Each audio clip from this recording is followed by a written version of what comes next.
valid dan reliable, nah barulah kita bisa melakukan analisis lebih lanjut.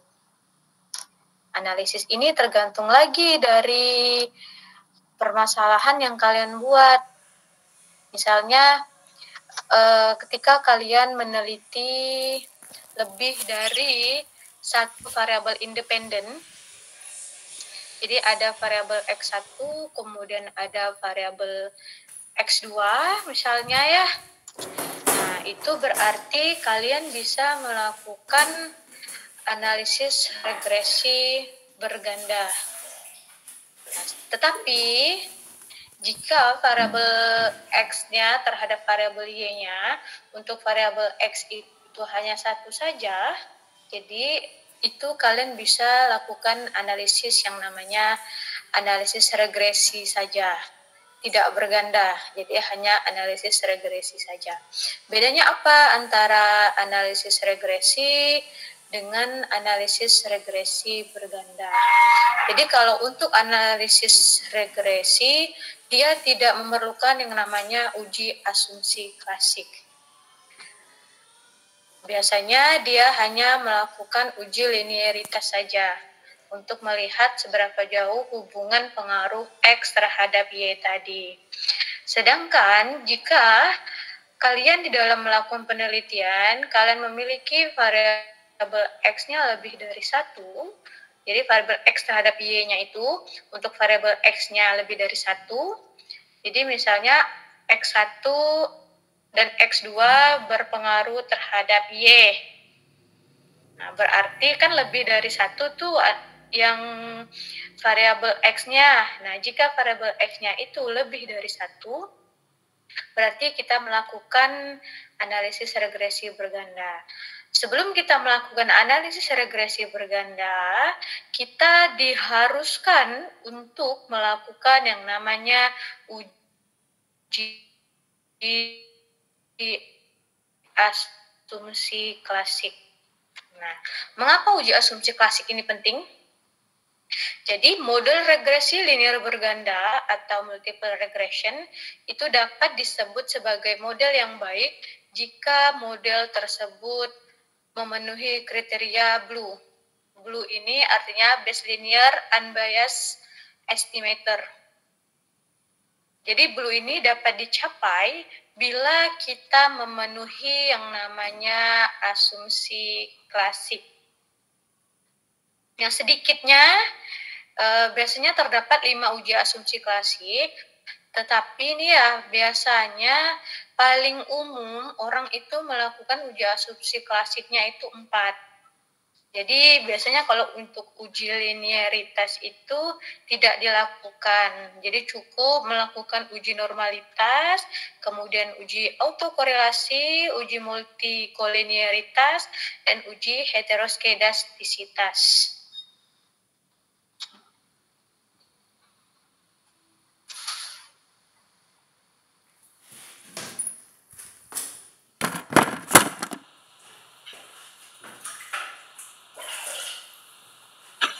Pertama, walaupun terkadang uji linearitas ini tidak dilakukan, tapi tetap akan saya jelaskan apa itu uji linearitas.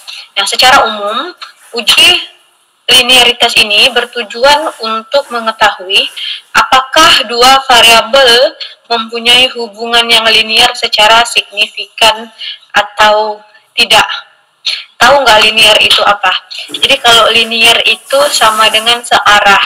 Jadi misalnya nih sekarang kalian kuliah S1 manajemen. Ketika kalian melanjutkan kuliah S2 dengan kuliah yang selinier, berarti kalian harus mengambil S2 manajemen juga. Nah, itu yang dikatakan linear.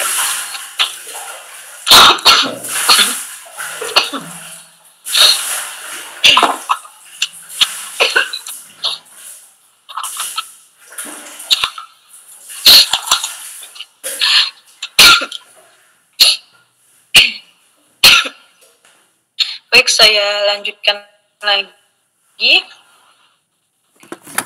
Jadi uji linear tadi itu untuk mengetahui apakah dua variabel tadi itu mempunyai hubungan yang sama atau hubungan yang linear tadi secara signifikan atau tidak. Nah, sebuah korelasi yang baik itu seharusnya terdapat hubungan linear antara variabel prediktor atau variabel independen dengan variabel kriterium atau variabel dependen. Nah, biasanya mungkin kalian bingung nih ya, kok Ibu tadi bilang ada yang variabel bebas, kemudian ada yang disebut variabel independen, kemudian ada juga disebut variabel prediktor. Jadi variabel prediktor, variabel independen, dan variabel bebas itu sama-sama variabel X simbolnya. Kalau disimbolkan ya, kalau disimbolkan dia pakai variabel X. Cuman ada beberapa di dalam statistik itu memang dia menamainya, ada yang menamainya sebagai variabel prediktor, ada yang menamainya sebagai variabel bebas, ada yang menamainya sebagai variabel independen. Nah, secara umum orang biasanya lebih senang menyebutnya itu sebagai variabel independen atau variabel bebas tadi. Ingat, variabel bebas atau variabel independen itu berarti variabel yang mempengaruhi variabel terikat. Dia mempengaruhi ya, bukan dia dipengaruhi, tetapi dia yang mempengaruhi. Sedangkan variabel terikat itu variabel yang dipengaruhi oleh variabel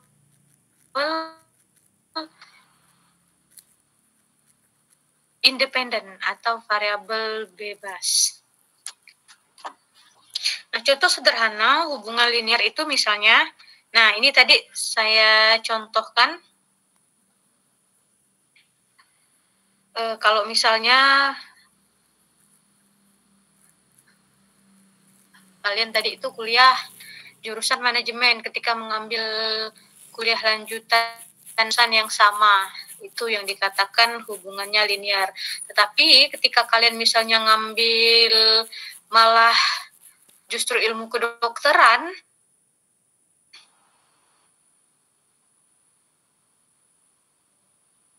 nah itu yang tidak linear, nggak searah ibarat kata. Nah, untuk uji linearitas ini kita bisa menggunakan yang pertama, membandingkan nilai signifikansi. Nah, jika nilai deviation from linearity-nya lebih besar dari 0,05,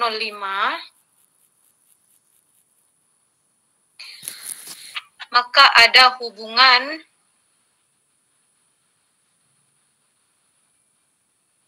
yang dengan variabel dependen. Nah, kebalikannya, jika maka tidak ada hubungan yang linear antara variabel independen dengan variabel dependen.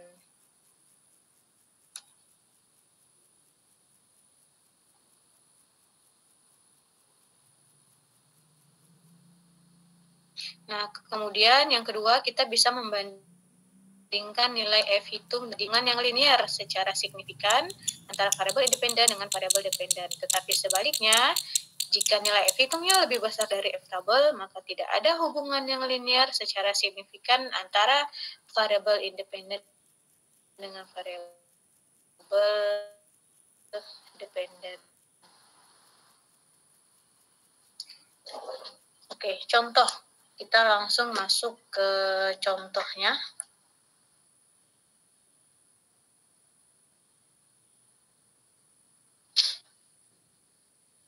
Tapi mungkin saya selesai dan uji asumsi klasik yang lain, sehingga nanti kita sekaligus saja kita praktek menggunakan SPSS-nya. Ini caranya.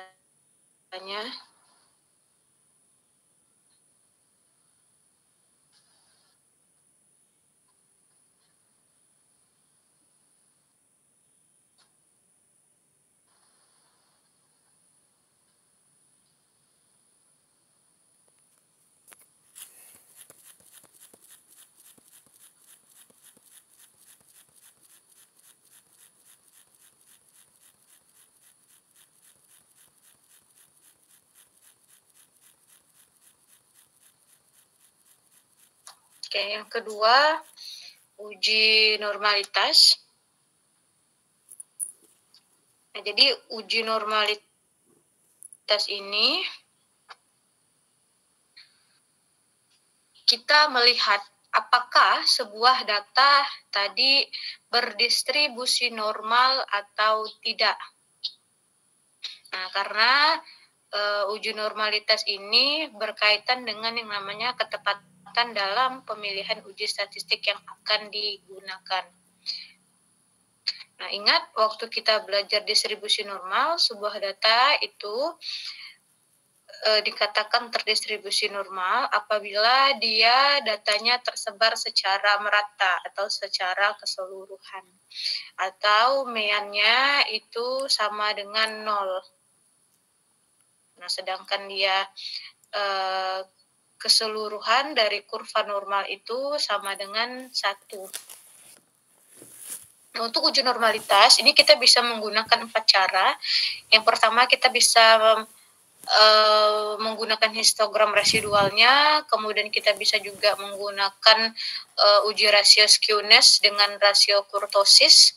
Kita juga bisa menggunakan uji Shapiro-Wilk, dan yang terakhir bisa kita pakai uji Kolmogorov-Smirnov.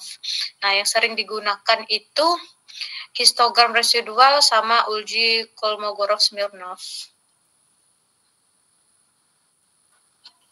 Ini cara bagaimana untuk melakukan uji normalitas menggunakan uji Kolmogorov-Smirnov.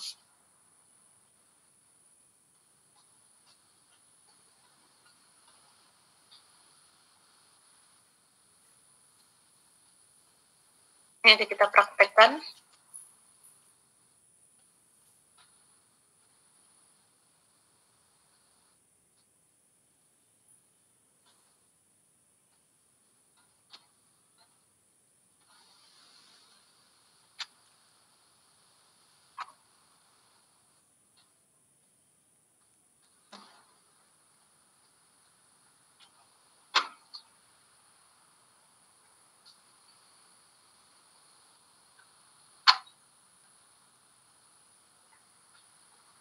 Kita lanjut dulu uji autokorelasi.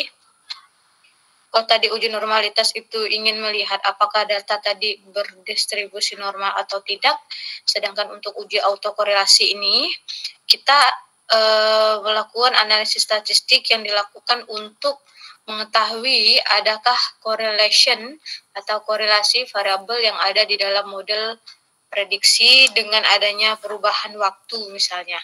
Nah, biasanya autokorelasi ini digunakan untuk data yang time series. Untuk autokorelasi bisa menggunakan uji Darwin-Watson, uji Birch-Godfrey, uji Darwin-Watson-H, sama The Angels-Arch test. Yang biasa digunain orang itu cuman uji Darwin-Watson biasanya. Itu sudah cukup menunjukkan apakah ada gejala autokorelasi atau tidak di dalam kita menganalisis data tadi. Oke, ini saya ikutan aja dulu, dilewatkan, nanti kita sama-sama. Nah, kemudian uji multikolinearitas.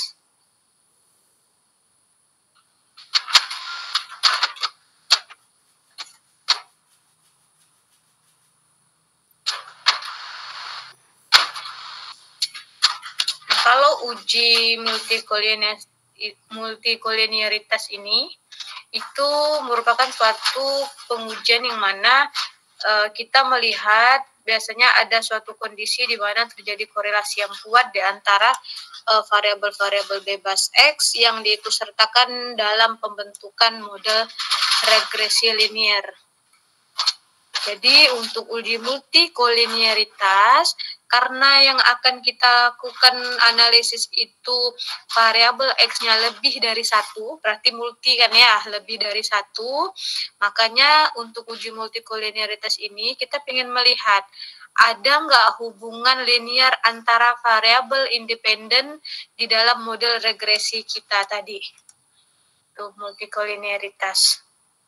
Nah, untuk Untuk multikolinialitas ini kita bisa menggunakan 3 cara: melihat nilai inflation factor-nya atau FIF, membandingkan determinasi individual atau R2 dengan nilai determinasi secara serentak atau R besar, R2 juga. Nah, yang ketiga kita bisa melihat nilai agent value dan condition index-nya.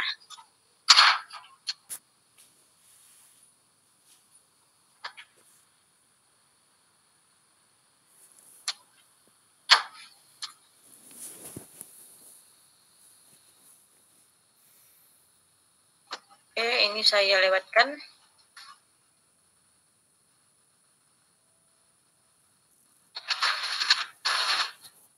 Nah, biasanya untuk uji multikolinialitas ini, data itu lebih sering mengalami yang namanya multikolinialitas. Jadi tidak adanya hubungan linear antara variabel independen dengan persamaan regresinya. Jadi cara menghindari yang namanya multikolinialitas yang bisa kita lakukan itu jangan mengambil variabel yang memiliki karakteristik sama atau mirip sebagai prediktor, karena akan meningkatkan nilai korelasi antar keduanya. Contoh variabel yang sama karakteristiknya itu misalnya kayak tingkat pendidikan, karakteristiknya itu bisa dinilai sama dengan usia. Kemudian opini kan sama juga dengan persepsi atau juga sama dengan berkaitan dengan sikap. Kemudian ketekunan sama dengan ketelitian, kemudian sama dengan yang namanya semangat kerja.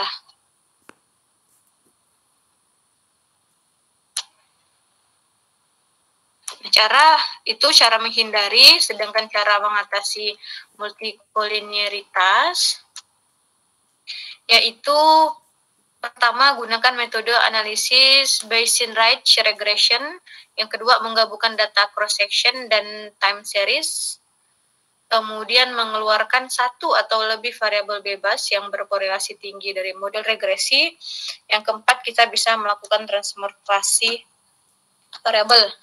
Nah, untuk transformasi variabel ini sebenarnya tidak dianjurkan. Mengapa? Karena ketika kita mentransformasi variabel, ada beberapa yang beranggapan bahwa data yang akan kita analisis itu sudah tidak sama lagi.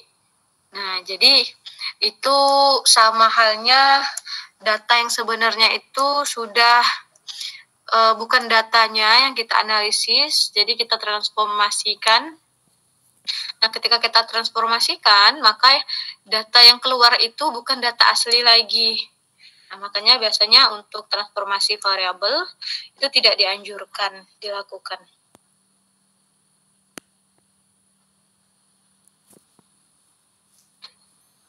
Nah, untuk mengatasi uji multikolinialitas, jika kita melakukan transformasi data dengan metode first difference delta, cara transformasinya yaitu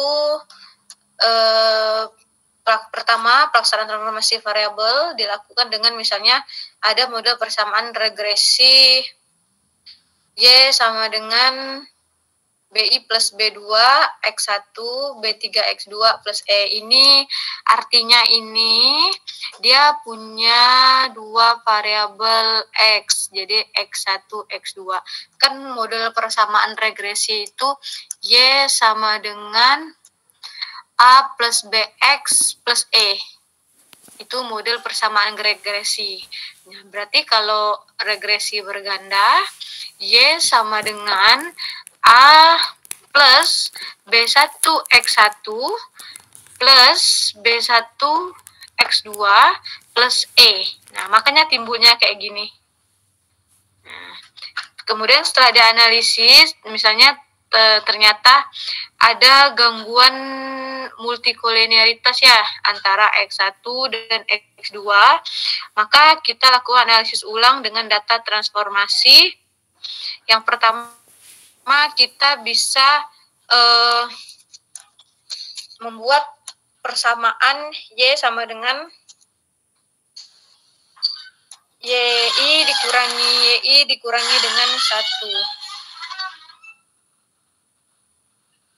YI ini hasil nilai Y-nya nanti ya. Kemudian untuk nilai X1-nya atau variabel X-nya itu bisa kita cari dengan X1 dikurangi X1 dikali dengan I dikurangi 1. Sama juga X2-nya kita bisa cari dengan X2 dikurangi X2 dalam kurung I dikurangi 1. Nah, arti dari persamaan tersebut, jadi dalam satu variabel kan ada urutan data dari 1 sampai katakanlah 100 ya. Nah, kemudian lalu data kedua tadi dikurangi dengan data pertama. Misalnya, kita menyebarkan kuesioner itu ke 58 orang responden ya. Berarti untuk ntar gini dulu, misalnya variabel X-nya itu tentang stres kerja. Kemudian variabel X2-nya, X1-nya stres kerja, kemudian X2-nya misalnya tentang kompensasi ya.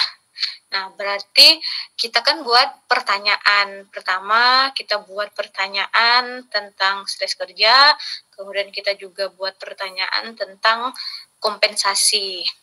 Nah, pertanyaan yang stres kerja atau X1 ini, kita menyebarkannya ke berapa orang? Kalau ke 58 orang, berarti kan ya otomatis data yang akan balik ke kita itu 58 juga. Berarti ada 58 jawaban responden untuk variabel X1. Sama juga di variabel X2-nya. Untuk kompensasinya kita buat kuesionernya juga, kemudian misalnya kita lakukan analisis kan ya. Berarti kita dapat data itu sejumlah 58 juga. Nah, yang maksudnya di sini itu data yang pertama dikurangi data yang kedua. Nah, jadi misalnya data X1, data yang pertamanya itu jawaban respondennya 5 misalnya ya. 5 itu misalnya sangat setuju. Nah, kita kurangi jawaban responden yang sebelumnya. Jawaban responden sebelumnya misalnya dia menjawab tidak setuju. Berarti 5 dikurangi 1 misalnya. Jadi itu yang dimaksudkan dengan di sini X1 sampai dengan X1I dikurangi dengan 1.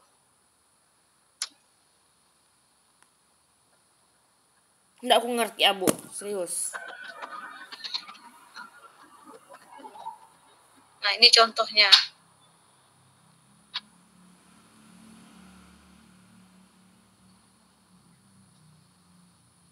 Jadi kalau dia ini data sekunder. Dia menganalisis data sekunder. Sedangkan kita kalau kuesioner itu masuk dalam kategori data primer. Kalau ini kan dia data nilai rasio nih. Biasanya nih, ya, ini yang B2 dikuranginya dengan B1, makalah hasilnya ini. Sama juga misalnya di sini X ya, jawaban responden. Jawaban responden yang pertama misalnya sangat setuju, kemudian jawaban responden yang kedua misalnya sangat setuju, berarti kan dibobot menjadi 5. Sedangkan jawaban responden yang pertama misalnya setuju saja, berarti kan dibobot menjadi 4. Nah, 5 dikurangi 4 berarti sama dengan 1. Kemudian berikutnya uji heteroskedastisitas. Nah, uji heteroskedastisitas ini digunakan untuk mengetahui ada atau tidaknya penyimpangan dari asumsi klasik. Jadi heteroskedastisitas ini yaitu melihat adanya ketidaksamaan varian dari residual untuk semua pengamatan pada model regresi.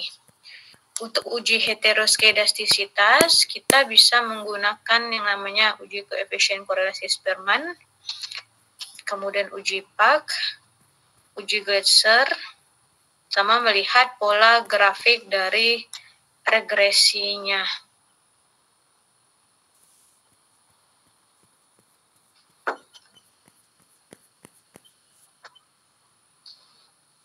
Ini kita lakukan pengujiannya.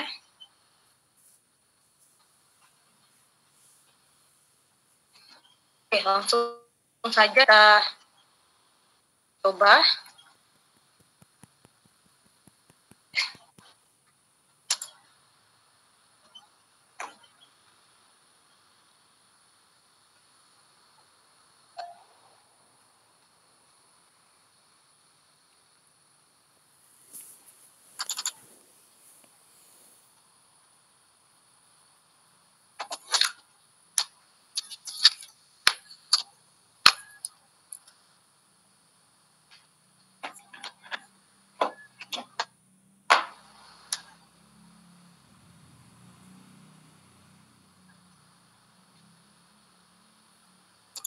Ini saya sudah punya data yang akan kita lakukan uji asumsi klasik.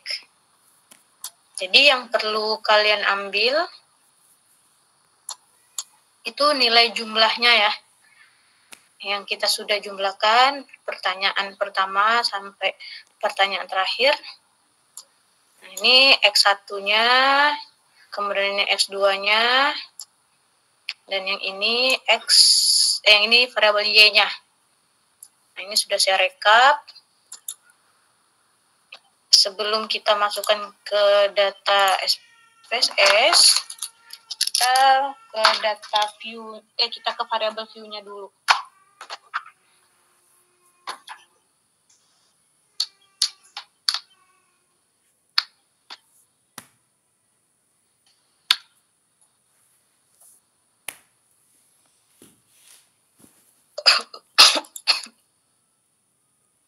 Kita ke variabel view-nya, kemudian kita isi dulu. Mama sudah makan belum kan? Belum, Dek. Ya udah, makanya kita biar makan sama aja. Sini awak aja lah, Mas. Sini awak. Ntar lagi loading dia. Mama sedih di mana ini? Tempat Kak Tati loh, Dek. Oh. Tahu lah Kak Tati tadi berarti Mama bawain ke sini untuk awak ya. Tahu lah.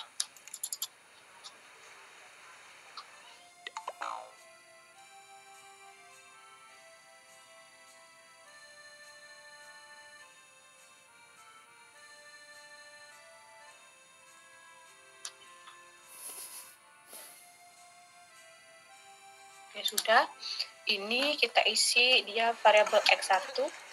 Mas, bentar. Lupa awak ngambil minumnya. Maaf ya, Mas. Ambil dulu ke dalam ya. Iya, saya. Kemudian variabel X2. Ini bentar minum kalian ya. Kalian nggak mau ini ada menu baru ini tempe lecit ini yang dibungkus pakai kain.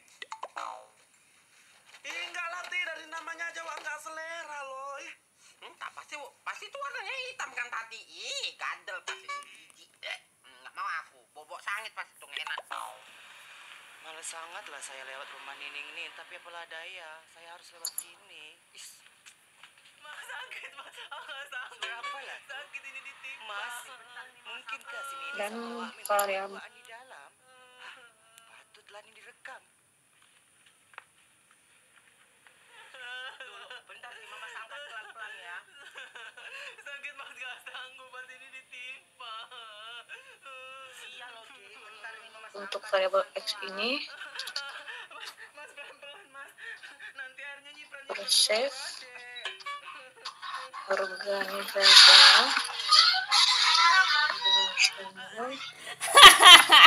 cepat. Kemudian variabel X2-nya self efficacy. Tiga ini kinerja pegawai. Oke. Measure-nya ini bisa pilih ordinal karena kita jawabannya bertingkat dari yang sangat setuju ke jawaban yang setuju.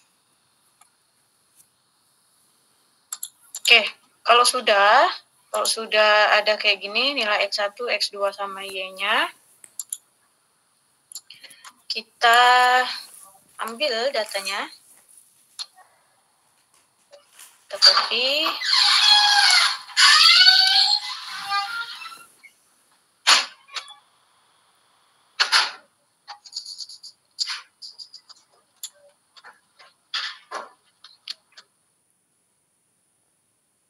dia pindahkan ke data view di SPSS.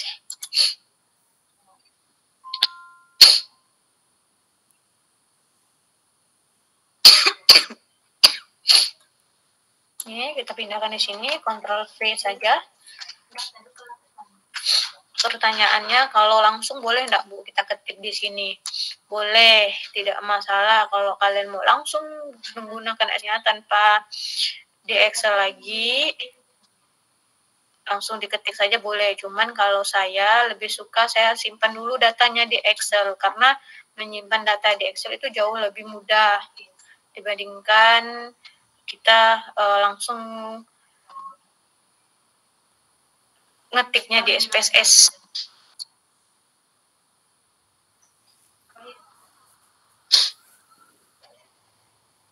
Oke, kok sudah kayak gini. Maaf Bu, presentasinya terhenti. Oh iya Kak. Enggak sih, masih di sini Kak.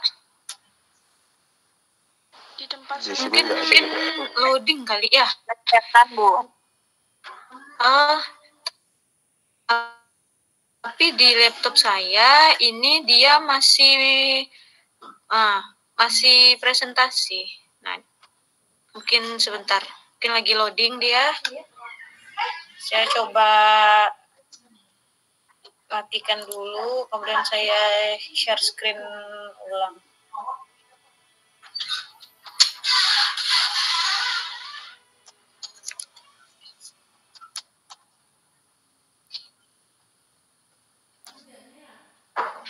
Nggak tahu aku.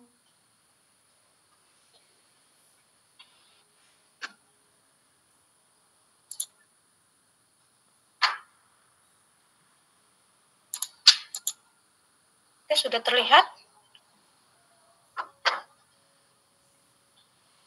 belum.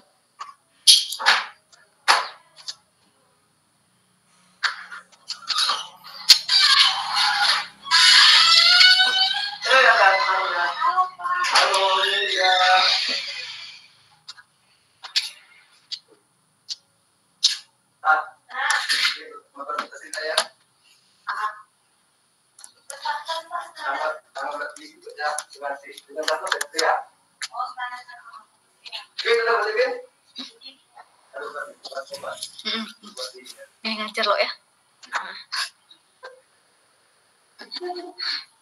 Oke, sudah terlihat?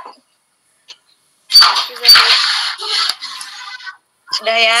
Oke, saya lanjutkan. Ini udah lihat ya, SPSS saya udah nampak kan? Sudah Bu. Sudah, oke. Yang pertama, kalau kita sudah masukin data X1, X2 sama Y-nya, nah caranya pertama kita klik Analyze. Kemudian, ini untuk uji normalitas ya, kita bisa pilih Regression, kemudian Linear.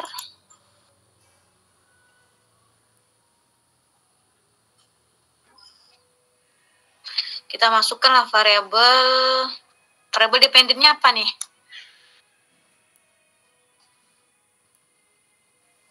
Ada yang tahu nggak?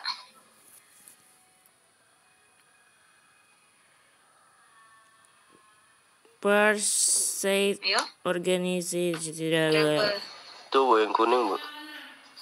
yang kuning. Namanya dah. apa, Bang?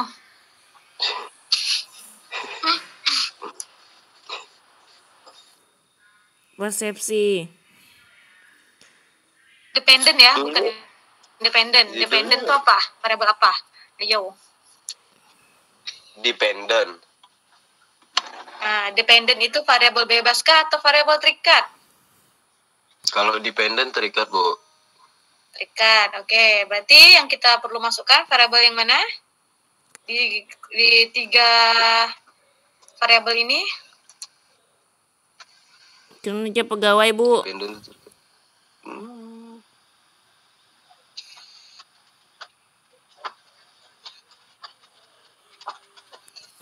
Ayo, Efisiensi. yang mau sidang nih.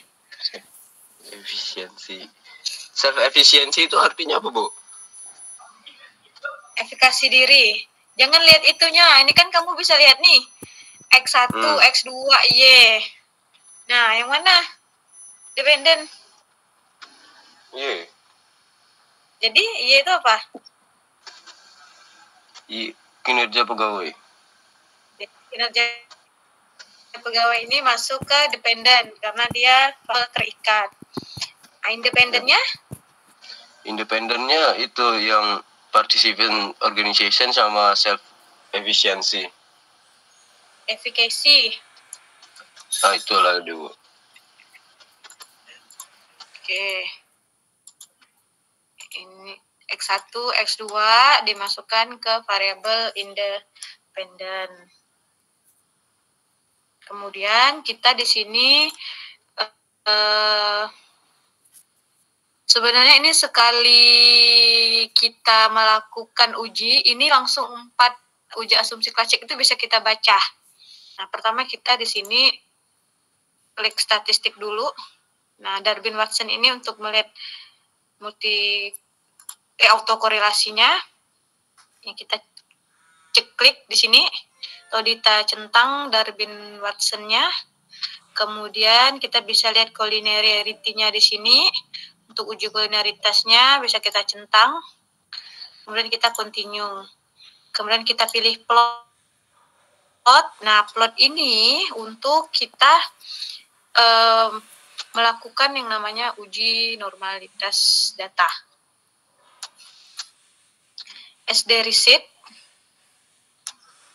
S-receipt bisa kita masukkan ke kolom Y, kemudian Z prediksi kita masukkan ke kolom X. Ini untuk kita melihat uji heteroskedastisitas. Kemudian untuk normalitasnya bisa kita centang nih, normal probability plotnya sama histogram. Kemudian kita pilih continue. Kemudian untuk save-nya kita bisa pilih residualnya standardized.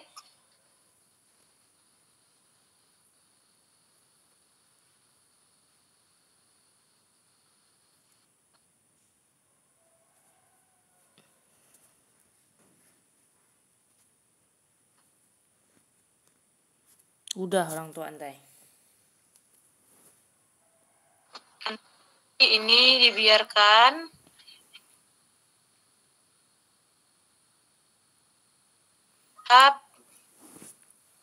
Oke.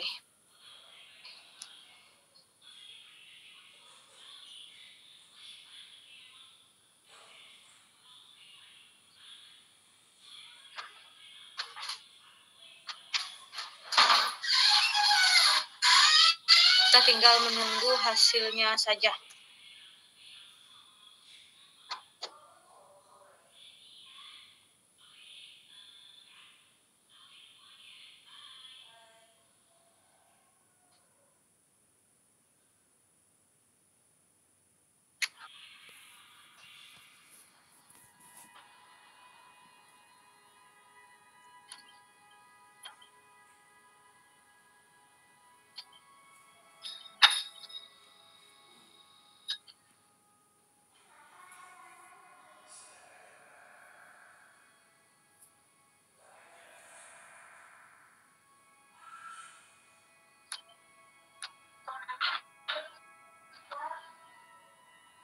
apakah data terdistribusi normal atau tidak. Nah, data yang terdistribusi normal, dia posisinya akan sama rata di tengah.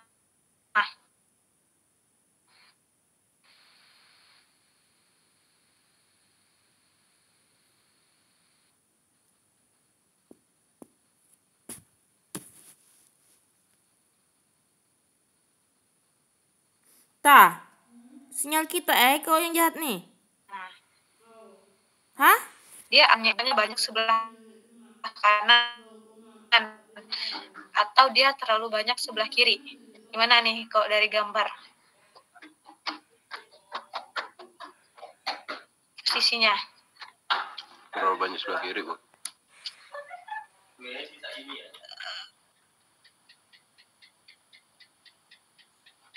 Yakin nih terlalu banyak sebelah kiri?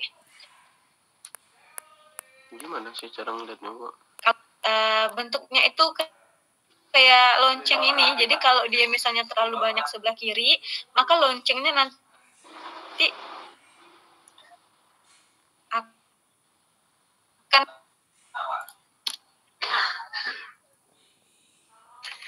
jadi kalau sebuah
dulu.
Nggak tahu, Wak. Sudah Karika kali. Semalam.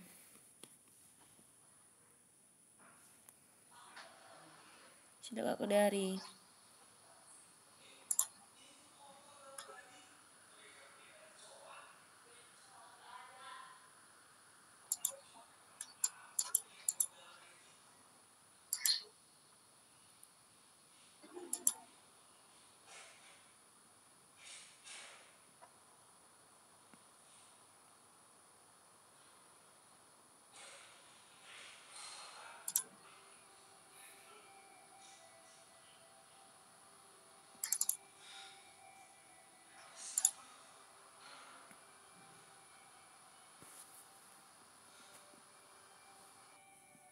Nah, ini kan bisa kita lihat nih perbedaan dari garis tengahnya. Yang pertama ini katanya banyak. Pertama.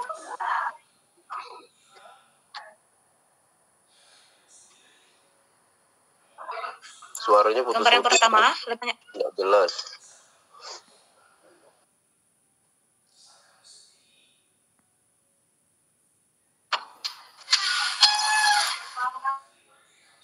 Gambar yang pertama ini kan saya ada 3 perumpamaan kurva distribusi ini ya. Ada gambar yang pertama, ada gambar kiri. Lebih condong ke kanan atau ke kiri? Lebih banyaknya.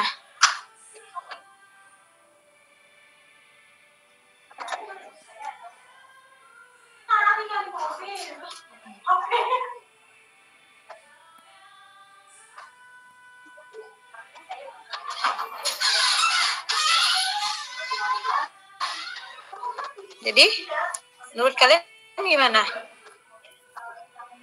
Kalau yang gambar ketiga ini kita sudah bisa lihat nih datanya sama rata nih. Kiri kanan hampir sama. Walaupun anggaplah mungkin tidak terlalu sama benar, tapi kurang lebih datanya itu, kurvanya itu sudah posisinya di tengah. Jadi datanya itu bisa kita katakan terdistribusi merata. Nah, kalau gambar yang pertama ini, dia lebih banyak ke kanan atau ke kiri? Kanan. Lebih banyak ke kanan. Kalau yang kedua? Kiri. Kiri. Nah, sama juga dengan ini. Lihat gambarnya, ini dia lebih banyak ke kiri atau ke kanan enggak? Sama, Bu. Ini lihat kurvanya. Sama kan ya? Nah, Sama, Bu. ketika gambar kurvanya ini membentuk lonceng seperti ini dikatakan bahwa data ini sudah terlihat terdistribusi dengan normal. Nah, kalau secara uji normalitas, sebenarnya dari gambar ini saja, ini sudah menunjukkan bahwa data ini sudah normal.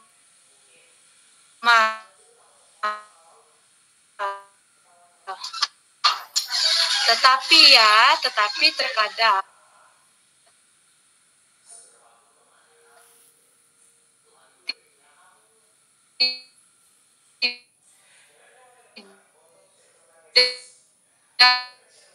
cukup. Jadi kita perlu mengandalkan sebuah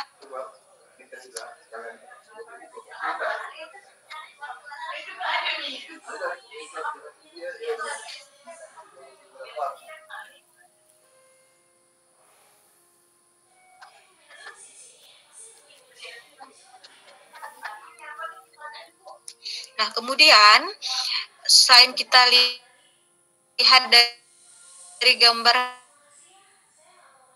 dari probability plotnya.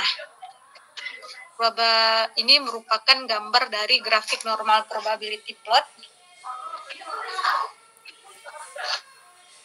Jadi apabila data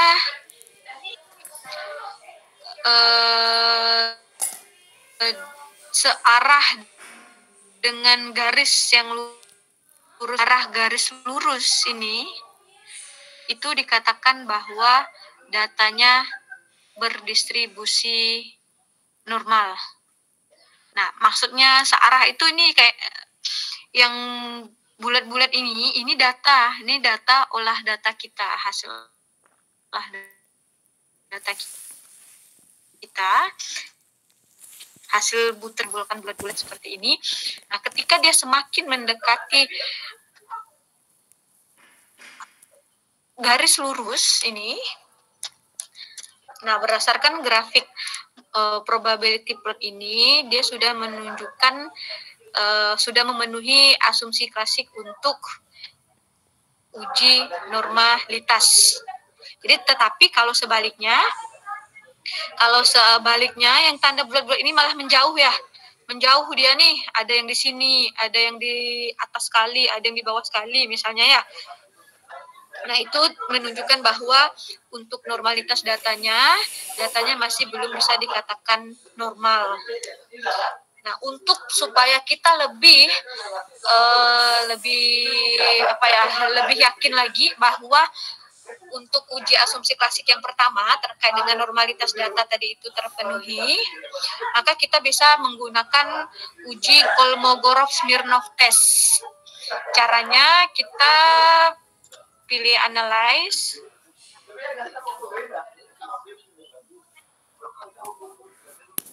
kemudian kita bisa pilih di sini non parametric test. Jadi ya saya ulangi lagi, untuk supaya kita bisa yakin bahwa data kita ini terbebas dari yang namanya uji normalitas data atau data tadi itu dapat memenuhi uji asumsi klasik uji normalitas tadi, untuk meyakinkan kita supaya memang benar-benar bahwa data kita ini terdistribusi normal, kita bisa melakukan uji yang namanya Kolmogorov-Smirnov test. Nah, caranya kita bisa pilih analyze di sini. Kemudian kita pilih non parametric test.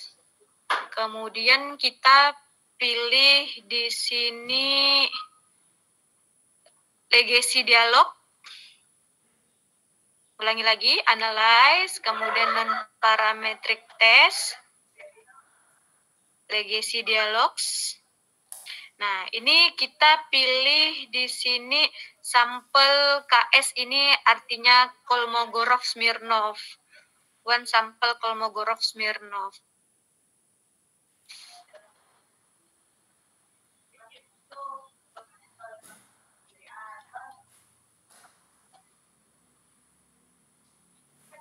Nah, kita bisa pilih unstandardized residualnya. Nah, ini dapatnya dari mana, Bu? Nah, ketika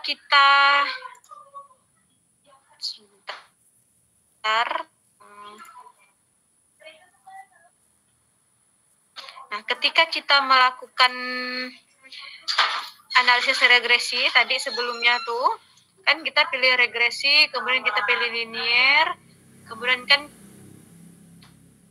kita pilih di sini save-nya tadi, kita kan mengaktifkan unstandardized di sini ya.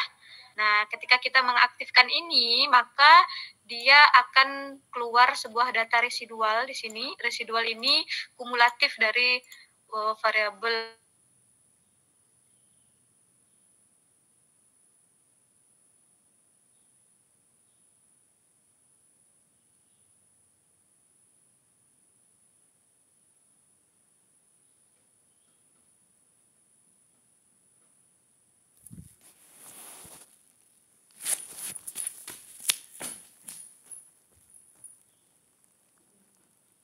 Oh, mau mati kau ya?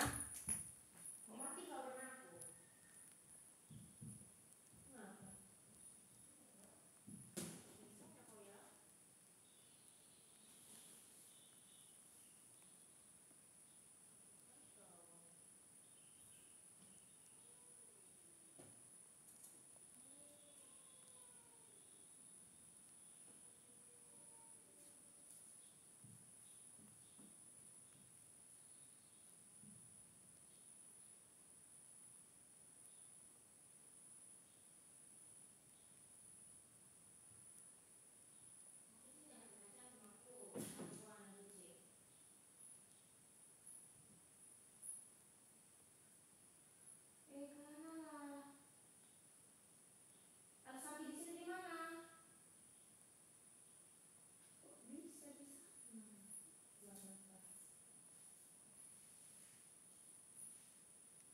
Suara saya apakah terdengar?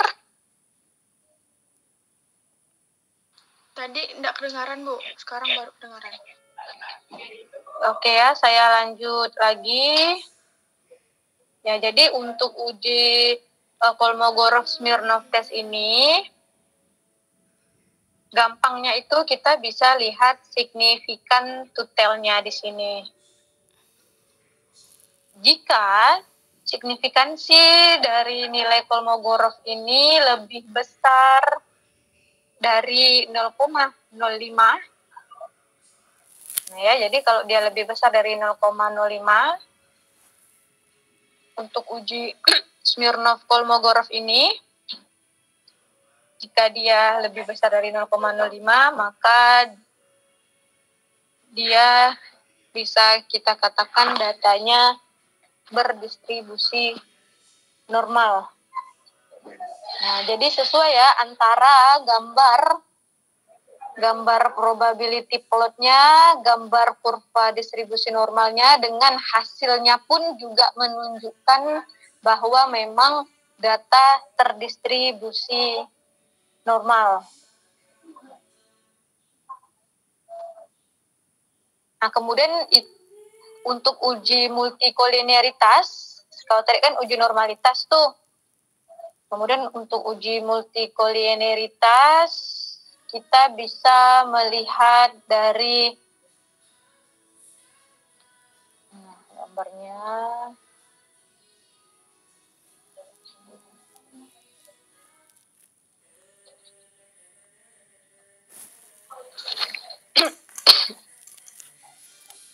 Nah, sampai di uji normalitas ini, ada yang mau ditanyain nggak? Saya persilakan dulu.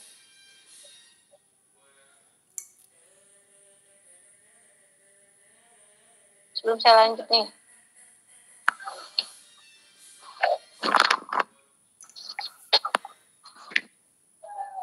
Untuk uji normalitas data, ada yang mau ditanyakan? Saya bingung, Bu. Mau nanya dari mana saking banyaknya, Bu. Saya persilakan.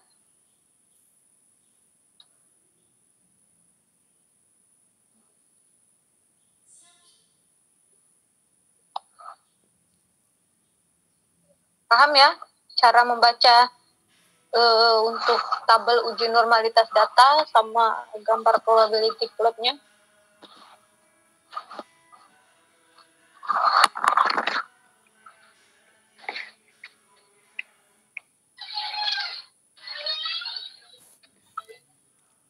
Oke, saya lanjut lagi untuk uji heteroskedastisitas. Jadi untuk menentukan heteroskedastisitas itu kita dapat melihat hasil analisis grafik dari scatter plot. Nah, ini scatter plotnya. Jadi jika titik-titik yang terbentuk itu tersebar secara acak, baik dari atas, bawah, kiri, kanan misalnya. Nah, apabila kondisi ini terpenuhi, maka kita bisa pastikan bahwa tidak terjadi yang namanya heteroskedastisitas, dan model regresi layak untuk kita gunakan untuk kita analisis lebih lanjut. Nih, kalau biasanya itu, kalau dia mengalami heteroskedastisitas, biasanya datanya itu, bulat-bulat ini, dia biasanya menggumpal. Coba saya contohkan. Jadi kalau dia nggak menyebar, biasanya menggumpal itu, saya putihkan di sini.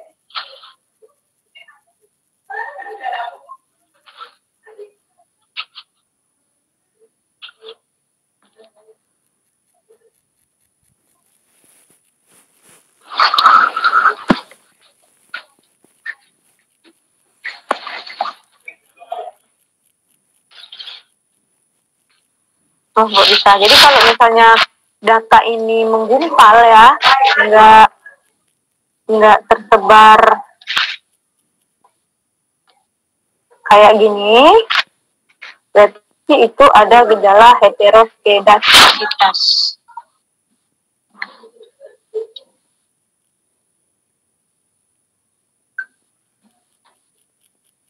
Kemudian untuk uji multikolinearitas, jadi untuk mendeteksi adanya gejala multikolinearitas, kita bisa melihat dari nilai variance infection factor-nya atau VIF. Itu bisa kita, nah ini dari tabel koefisien. VIF-nya ini di sini. Jadi VIF ini artinya nilai variance dari nilai variance inflation factor, maka disingkat VIF. Nah, apabila nilai VIF ini lebih besar dari 0,10,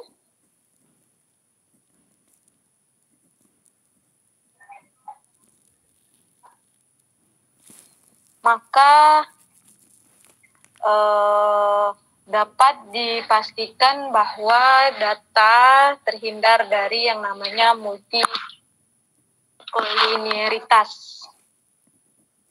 Jadi saya ulangi lagi, apabila nilai VIF-nya batas tolerannya ini lebih besar dari 0,10 dan batas VIF-nya ini kurang dari 10. Jadi jika nilai ini, nilai untuk VIF variabel X dan variabel X1 dengan variabel X2 ini, nilai VIF-nya itu lebih besar dari 0,10 dan kurang dari 10, lebih besar dari 0,10, kurang dari 10, maka kita pastikan untuk uji asumsi klasik terkait multikolinearitasnya dia sudah terhindar dari multikolinearitas. Pertanyaan saya, ini nilai VIF-nya berapa? Lebih besar dari 0,10 kah atau lebih kecil dari 0,10? Lebih besar, Bu. Lebih besar ya, berarti 1,363. Kemudian dia juga lebih kecil dari 10,00, berarti lebih kecil dari 10. Berarti untuk variabel X1 dan X2 ini bisa kita lakukan analisis regresi lebih lanjut karena dia di sini tidak terjadinya multikolinearitas. Nah, yang terakhir uji autokorelasi. Untuk uji autokorelasinya kita bisa lihat dari Darwin-Watson. Sebenarnya kan banyak tadi itu kan ya. Tapi kita bisa lihat dari salah satunya di sini Darwin-Watson-nya. Jika nilai Darwin-Watson-nya di sini atau disingkat dengan DW, jika nilai DW-nya ini lebih ya.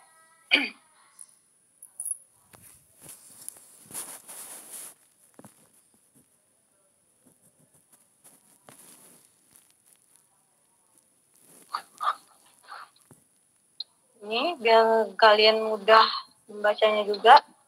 Uji autokorelasi.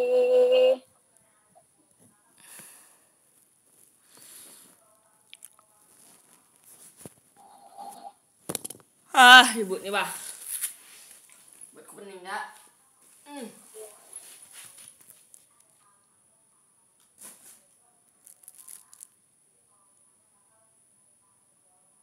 Uji Darwin-Watson.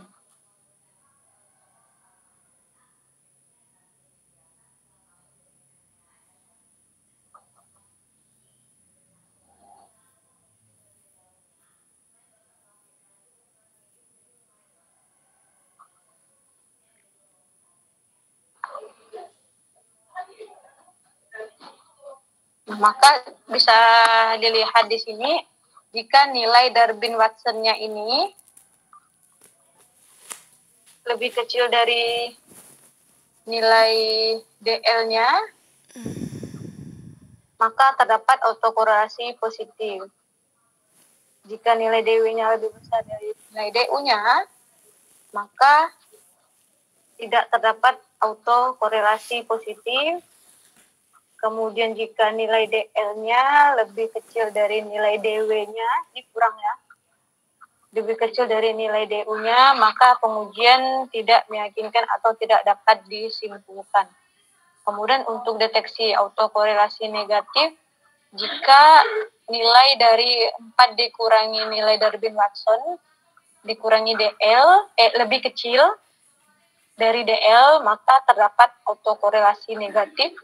Jika 4 dikurangi nilai dari Durbin-Watson ini lebih besar dari DU, maka tidak terdapat autokorelasi negatif. Sedangkan jika DL lebih kecil dari 4 dikurangi Durbin-Watson, kemudian lebih kecil dari DU, maka tidak meyakinkan atau tidak dapat disimpulkan.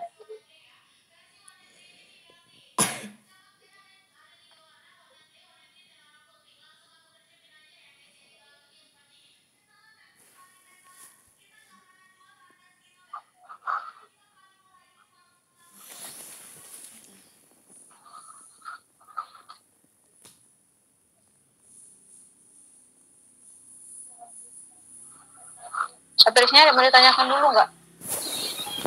Saking banyaknya Bu, bingung saya mau nanya yang mana Bu. Dah lah Bu, saya rekam layar. Kartuku saya Bu. Bu, Ya, boleh nanya lewat kontak gak, Bu? gimana?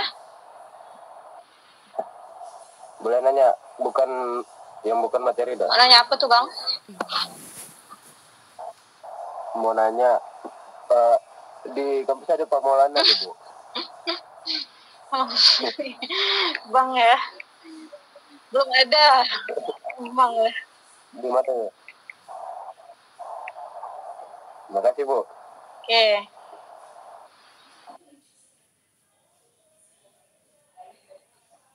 Ada yang mau nanya lagi, dosen?